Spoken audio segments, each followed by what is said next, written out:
여러분, 기독교에는 신비가 있습니다. 이 신비를 헬라어로는 미스티코스라고 하는데 입을 닫는다라는 뜻입니다. 하나님이 행하는 일은 우리가 이성적으로 판단할 수 없기 때문에 함부로 얘기해서는 안 된다는 거죠. 경험하고 난 다음에 그것을 문자로 언어로 표현하는 것이 쉽지 않다는 의미를 가지고 있습니다. 하나님의 존재, 그 존재 방식이 신비입니다. 성자 하나님께서 인간의 몸을 입고 이 땅에 오셨다고 하는 인카네이션, 성육신 사건이 신비입니다. 하나님의 말씀이 성령의 감동으로 인간 속에 들어와서 한 권의 책, 문자 속에 들어왔다는 이 사실이 신비입니다. 하나님의 천지 창조가 신비이며 마지막 날에 천군 천사들과 함께 재림하실 예수님의 모습이 신비스러울 것입니다. 성경에는 신앙생활하다가 신비를 본 사람들이 많이 있습니다. 예수님 곁에서 수많은 병든 자들이 나았는가 하면 주님은 무리를 걸으셨습니다. 죽은 자가 살아났습니다. 도시락 하나로 5천 명이 먹고도 엄청난 남음의 사건이 있었습니다. 모세는 호렙산 떨기나무에서 꺼지지 않는 불길을 보았습니다. 홍해가 갈라졌습니다. 아침마다 만나가 내려 40년 동안 먹고 살았습니다. 기도는 바위 위에서 불이 솟아오르는 걸 경험했는가 하면 엘리야는 기도할 때에 하늘에 불이 떨어져서 이방 신들을 물리치고 아버지의 영광을 드러내기도 했습니다. 사도 바울은 다메섹 도상을 넘어가다가 그 빛 속에서 주님을 배웠고 부활하신 주님의 음성을 듣습니다. 초대교회 성령 강림 이후에 수많은 은사들과 이적과 표적들이 나타났습니다. 이 신비한 경험들로 말미암아 하나님의 살아계심을 믿게 된 것입니다. 때로 믿음이 없는 사람들 가운데 하나님의 은사가 나타나서 하나님을 믿는 믿음이 온 땅에 편만해져 가고 있었습니다. 이 초월적인 경험을 통해서 초대교회 성도들은 고난을 당당히 감당했습니다. 십자가의 길을 가는 것을 주저하지 않았으며 선교를 최고의 영광으로 알고 살았습니다. 그리고 내가 이 땅에 살아가는 목적이 오직 하나님 한 분께 있다는 사실을 그들은 깨달아가기 시작했던 거죠. 신비가 많고 이적이 많지만은 나 같은 사람이 구원받았다는 이것보다도 더 큰 이적은 있을 수가 없는 거죠. 죄 많은 내가 구원받고 용서받고 하나님의 자녀가 되고 내 안에 성령이 와 계시며 영원한 천국에서 거하게 되었다. 이게 신비요 최고의 복이죠. 기독교는 신비스러운 종교입니다. 그러나 신비주의는 아닙니다. 신비와 신비주의는 조금 달라요. 불교를 부디즘이라고 하죠. 힌두교는 힌두이즘이라고 합니다. 이즘, 주의라고 하는 뜻과 같은 것인데요.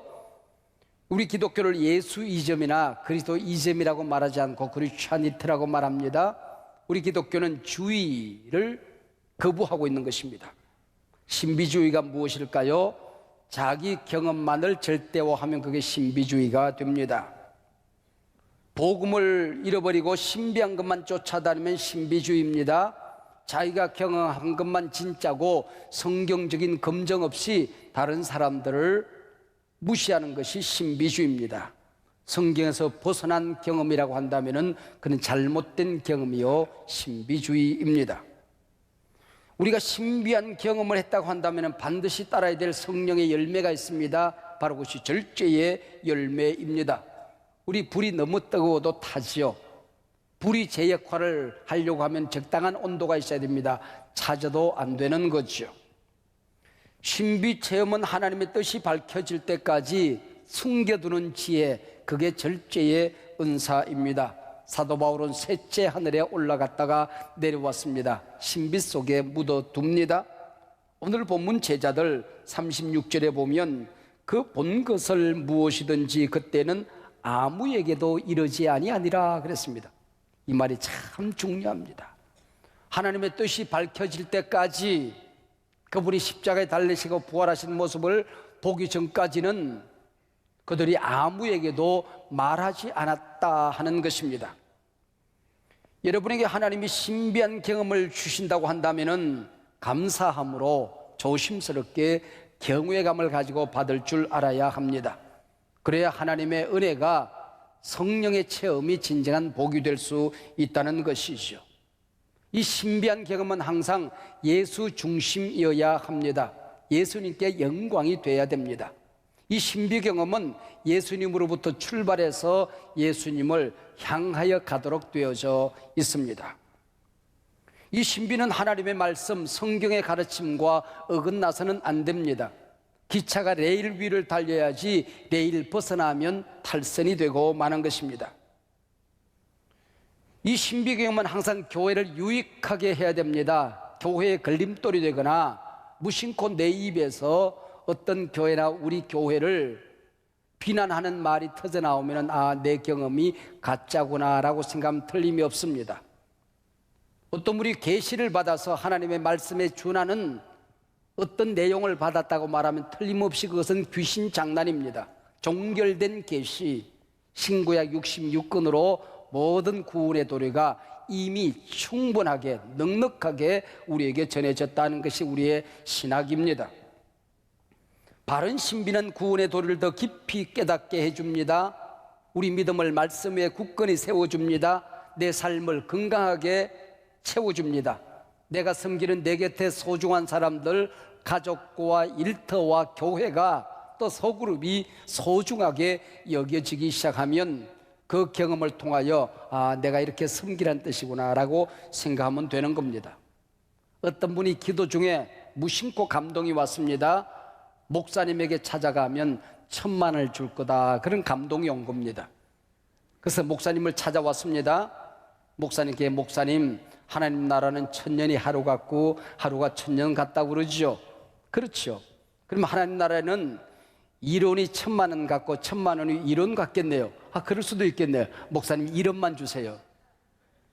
그것이 사실인지 아닌지 내가 기도해 봐야 되니까 하루만 기다리세요 그랬답니다. 교회 안에 의외로 은혜 받았다고 이상한 행동하는 사람들이 많이 있습니다. 어디 가서 은혜 받으면 그곳을 신비하게 생각하여 그곳을 찾아다닙니다. 베드로처럼 여기가 좋사오니 그러지 말라는 겁니다. 내가 누구를 통하여 은혜를 받았으면 그 사람을 쫓아다닙니다. 그러지 말라는 겁니다. 가정으로, 교회로, 내가 섬기는 사역 일터로 돌아가서 그곳에서 내가 경험한 그 은혜로 나누면서 살라는 게 신비의 목적입니다. 언젠가 어느 체육관에서 제가 집회를 인도한 적이 있습니다. 한 성도님이, 우리 교회 성도님은 아닙니다만은 그 집회 장소에서 큰 은혜를 경험했어요. 근데 옆자리에 앉아있는 누구도 자기처럼 큰 은혜를 받더랍니다. 그래서 내려와서 전철을 탔는데 그 사람이 우연히 옆자리에 같이 앉게 되더래요. 이분이 깜짝 놀라면서 내가 옆자리에 앉아서 기도하는데 많은 말씀을 하셨다고, 그러면서 그 사람에 대해서 쭉 얘기하고 이런 아픔이 있고 이렇게 가면 복이 된다고 얘기했는데 신통망통 꼬부랑통이더랍니다. 이미 누군가로부터 정보를 들은 거죠. 의도적으로 그 옆에 앉은 거죠. 우연히 앉는 이 모양새를 빌려서 전철에 우연히 옆에 앉은 거죠. 그러면서 하나님께서 당신이 하나님의 말씀으로 양육을 받아야 복을 받겠다고 얘기하는데 양육자가 어느 날 나타났습니다. 예쁜 여자가 나타나더랍니다. 그리고 이단에 빠져들기 시작한 것이죠. 그러면서 아차 싶더랍니다. 그래서 안산에 있는 제 친구 이단 연구가를 소개받아서 가서 그 한두 번 참석했는데 그 독을 씻어내는데 7개월이 걸리더랍니다. 여러분, 이 이단의 바이러스라는 게 이렇게 무서운 것이거든요. 여러분, 우리 주변에서도 지금 조용할 때 이상한 겁니다. 여러분, 틀림없이 이 신비주의 이단들이거나 아니면 한국교회를 어지럽히는 이단들이 우리 곁에, 내 곁에 와 있을 수가 있는 겁니다. 여러분, 뭔가 이상하게 내가 어려움이 있을 때에, 내가 상처가 있을 때에 마귀가 달라붙듯이 착 달라붙어서 그것을 물고 밖으로 나를 끌고 가려고 하면은 아하, 이상하구나 하고 교회로 알려주셔야 됩니다. 또 아니면은 어느 날 문득 조그마한 불평거리가 생기면 그것을 침소봉대합니다. 없는 불평거리를 만듭니다. 그래서 마치 모든 게 사실이고 진실인 것처럼 말하고 떠들기 시작합니다. 자꾸 듣다 보면 그게 진짜처럼 여겨집니다. 아, 이거 뭔가 이상하네. 여러분이 얼른 눈치를 채셔야 된단 말이에요. 또 누군가를 이간질을 시킵니다. 이 사람이 아무개 집사님 요즘 왜 그래? 그 한마디를 물고 늘어져서 당신을 욕했다, 당신을 비판했다, 당신 죽인다고 그랬다, 살린다고 그랬다 말을 만들기 시작합니다. 그러면서 이간질을 해서 그 사람 붙들고 둘 중에 한 사람 시험 드는 사람을 끌고 우리 기도원에 가자, 그리고 기도원으로 끌고 갈 수가 있습니다. 여러분, 이런 사람들이 있을 때에 빨리 교육자들에게 알려주셔야 됩니다. 그래서 그분을 잘 우리가 관찰하고 뒤를 잘 살펴서 이분이 어디서 온 사람인지 우리가 살펴야 된다는 것입니다. 왜냐하면 마지막 때가 되면 가라지들이 교회 안에 있도록 되어 있는 것입니다. 여러분, 돌멩이에는 가짜 돌멩이가 없어요. 그러나 다이아몬드는 가짜 다이아몬드가 있는 거거든요. 우리 기독교는 진짜니까 가짜들이 있는 거예요. 놀라지 말고 당황스럽게 생각하지 말고 여러분 전문가인 교육자들에게 보고하셔서 교육자들이 살필 수 있도록 협력을 해 주셔야 될 것입니다. 오늘 본문 살펴보십시다. 예수님께서 십자가를 목전에 두고 사랑하는 제자 베드로, 야고보, 요한과 함께 변화산에 오르셨습니다. 예수님의 용모가 변하고, 영모가 변하고가 아니고 용모가 변하고 그 옷이 휘어져 광채가 나더라 그랬습니다. 이런 신비에 관한 기록을 묵시문학이라고 합니다. 하나님께서 하늘의 커튼을 살짝 열고 우리가 보지 못하는 하나님 나라의 비밀을 보여줍니다. 그걸 인간의 언어로, 인간의 문자로 표현을 합니다. 그러니 상징적으로 표현할 수밖에 없는 거죠. 읽는 사람들이 그 상징을 잘못 받아들이면 엉뚱한 것으로 가게끔 되어 있는 것입니다. 그래서 우리나라에 대개 이단들이, 요한계시록 이단들이 90%가 훨씬 넘는 이유가 그겁니다. 이혈령, 비혈령, 자기들의 입맛에 맞게끔 뜯어고쳐서 거기다가 해석을 하는 거죠. 예수님의 용모와 옷이 변화되었다고 말하지만 사실은 변화된 게 아닙니다. 그 옷이 예수님이 입고 계시던 영광의 옷입니다. 그 빛나는 얼굴이 하나님 나라에 계시던 얼굴이었습니다. 그걸 살짝 보여준 것이죠. 뭐 화장을 해서 옷을 빨아서 빛난 것이 아니라고 하는 것을 말하는 것입니다. 더구나 거기에서 구약의 인물 모세와 엘리야가 나타나 예수님과 대화를 합니다. 어떤 대화를 했는가 하니 오늘 31절에 보니까 예수께서 예루살렘에 가셔서 별세하실 것에 대해서 말씀을 나누었다, 그렇게 되어 있습니다. 이 변화산에서 내려가서 예루살렘에 들어가 십자가에 매달려 죽으실 것을 말씀하셨다는 것이죠. 얘들아, 땅의 눈으로 보면 예수님 가시는 그 길이 고통의 길일 거야. 그러나 하늘의 눈으로 보면 그 길은 영광의 길이 되는 거야.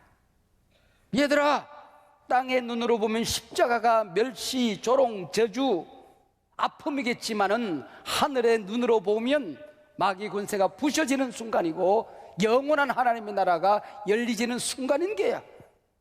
그러므로 별세하실 것을 말씀하실 때에 그것이 고난이 아니라 영광이라는 걸 보여주기 위하여 그 얼굴이 빛나게 되었던 것입니다. 입고 계시던 옷이, 피 묻을 그 옷이 광채로 휘어져 온 땅을 밝히고 있는 것이었죠. 이 장면을 우리가 노래를 합니다. 빛나고 높은 보좌와 그 위에 앉으신 주 예수 얼굴 영광이 해같이 빛나네, 해같이 빛나네. 주님이 지금도 그 모습으로 우리를 기다리고 계신다는 거죠. 하나님 나라에서. 제가 지금 섬기는 우리 한소막교회 말고 그 이전에 섬기던 한 교회가 있었습니다. 어린 나이에 가서 담임으로 교회를 섬기는데 처음 장례식을 치르게 된 것입니다. 김아무개 권사님 남편 장례식이었는데 김아무개 권사님은 제 어머니를 언니 그러고 따르던 권사님이셨습니다. 그 권사님의 남편이 교회를 잘 안 다니시는 분인데 병석에서 예수를 믿고 거기서 신앙생활을 하다가 돌아가십니다. 그래서 목사님 이상해요. 그리고 제가 달려갔더니 임종이라는 것을 느끼게 되더라고요. 찬송을 불렀습니다. 바로 이 찬송을 불렀습니다. 어떤 찬송을 불러드릴까요? 그랬더니 예수님의 얼굴이 너무 빛나게 자기를 웃으면서 기다린다는 거예요. 하나님 나라가 보이는데 이 땅에 안 보이고 하나님 나라가 그 빛나는 광채로 가득 차 있는 걸 어떻게 표현할 길이 없지만은 보인다는 거예요. 그래서 빛나고 높은 보좌와 그 위에 앉으신 주 예수 얼굴이 해같이 빛나네. 이 모습이 부활하시고 승천하시고 날 기다리시는 주님의 얼굴이죠. 이 땅에 다시 오실 예수님의 모습이죠. 이 신비를 간직하고 싶었던 베드로가 말합니다. 주여, 여기가 좋사오니 초막셋을 짓겠습니다. 하나는 주님을 위하여, 하나는 모세를 위하여, 하나는 엘리야를 위하여 짓고 싶습니다. 이런 베드로의 행동을 누가는 이렇게 기록하고 있습니다. 깊이 졸다가 자기가 무슨 말을 하는지도 모르고 하는 말이었다. 장꼬대 같은 소리였다고 하는 것이지요. 우리도 하나님 나라 들어가게 될 때 우리 모습이 변화되는 것을 친히 보게 될 것입니다. 우리의 얼굴이, 우리가 입고 있던 옷이 영광으로 바뀌어지며 신부가 남편을 위하여 단장한 것 같더라. 우리가 하나님 나라에서 어떻게 살 것인가를 그 순간 보게 된다는 것이죠. 그래서 우리가 이 땅에 살아가게 될 때에 초월적인 주님의 임재를 경험하게 될 때에, 말씀을 통하여, 예배를 통하여, 기도를 통하여 성령의 임재를 경험하게 될 때에, 신비 경험을 하게 될 때에 우리의 얼굴이 달라질 수도 있습니다. 성품과 인격이 달라집니다.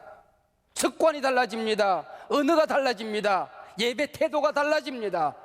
섬기는 섬김의 자세가 달라지게 되더라고 하는 것이죠.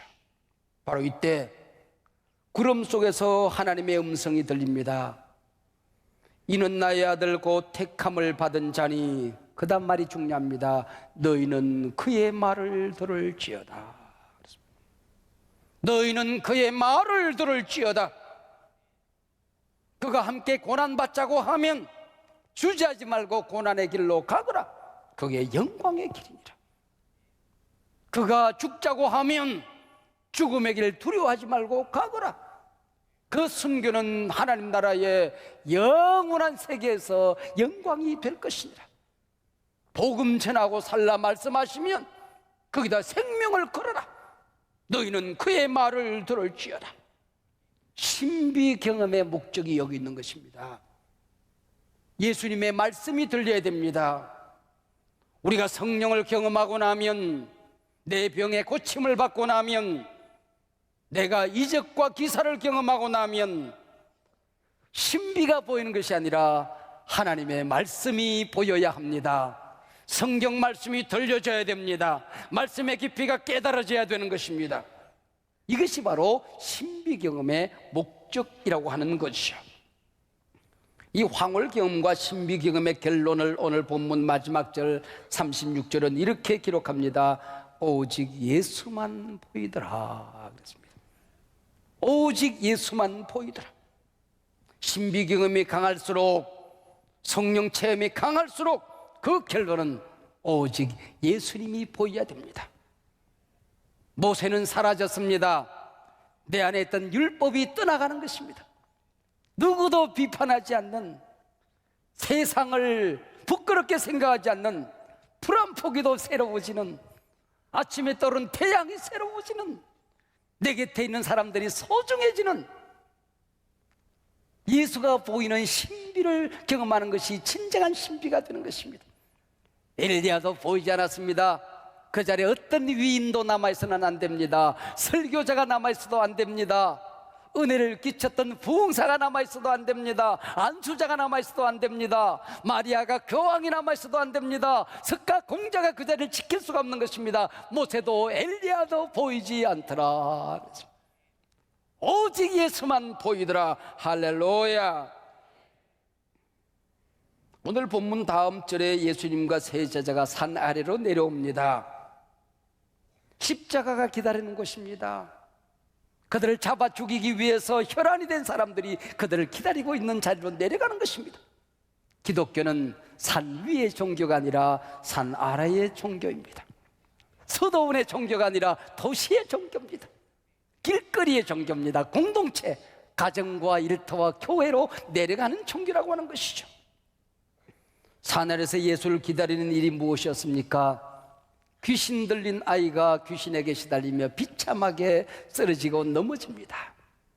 이 아이를 부둥켜 안고 쩔쩔매는 아버지, 예수님께서 귀신을 쫓아내고 그 아비를 위로하고 이 아이를 고쳐주는 것입니다.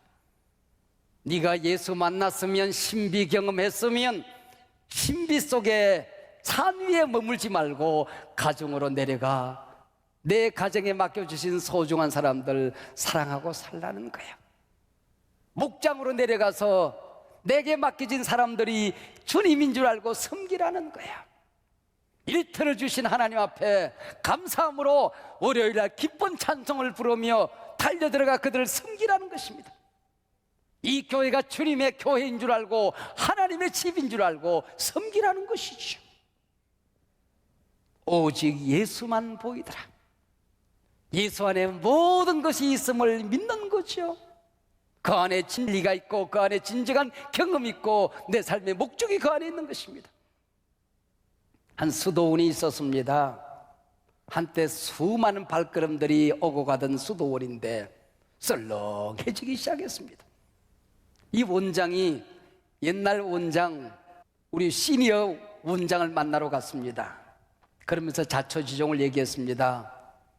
원장님이 계실 때는 수많은 사람들이 오고 갔는데 제가 원장이 된 지 10년, 20년 되는 사이에 사람들의 발길이 끊어졌습니다. 이유가 무엇일까요? 내가 뭘 잘못할까요? 이 원장님이 말합니다. 노 원장님이 말씀을 하는 거예요. 그 수도원 안에 예수님이 계시는데, 예수님이 왔다 갔다 하시는데 예수님을 못 알아보고 함부로 대하기 때문에 예수님의 임재가 그곳에 없는 것이라고, 그곳에 예수님이 누군지를 발견하고 잘 섬기면은 다시 수도원이 옛날에 그 영광의 발걸음을 경험하게 될 것이라고 얘기를 했습니다. 그 얘기를 수도원 식구들에게 전했습니다. 그 말이 믿어졌어요. 혹시 원장님이 예수님일까? 그래서 원장님에게 늘 불평하던 사람들이 불평이 사라졌습니다. 밥 투정이나 하던 사람들이 혹시 저 주방장이, 주방의 식구들이 밥 짓는 사람들이 예수님일까? 저들 중에 한 사람이 함부로 대할 수가 없었습니다. 청소한 게 왜 이 모양이라고 짜증을 부리다가 청소하는 저분이 예수님일까? 새벽마다 올라와서 기도하고 하는 그 할머니가 예수님일까? 아니면 한 달에 한두 번 와서 기도하고 돌아가는 저 몇몇 분이 계신데 저분들이 예수님일까? 서로들 경외감을 가지고 섬기기 시작했습니다. 사람들의 태도가 달라졌어요. 얼굴이 달라졌어요. 품성이 달라졌어요. 모든 게 달라지기 시작했어요. 하나님의 임재가 나타나기 시작했습니다. 그래서 다시 수도원을 찾는 수많은 발걸음이 북적거리기 시작했다 하는 것입니다. 여러분, 여기 오셔서 주님을 만나셔야 합니다. 예배 시간마다 성령의 임재를 경험하시길 바랍니다.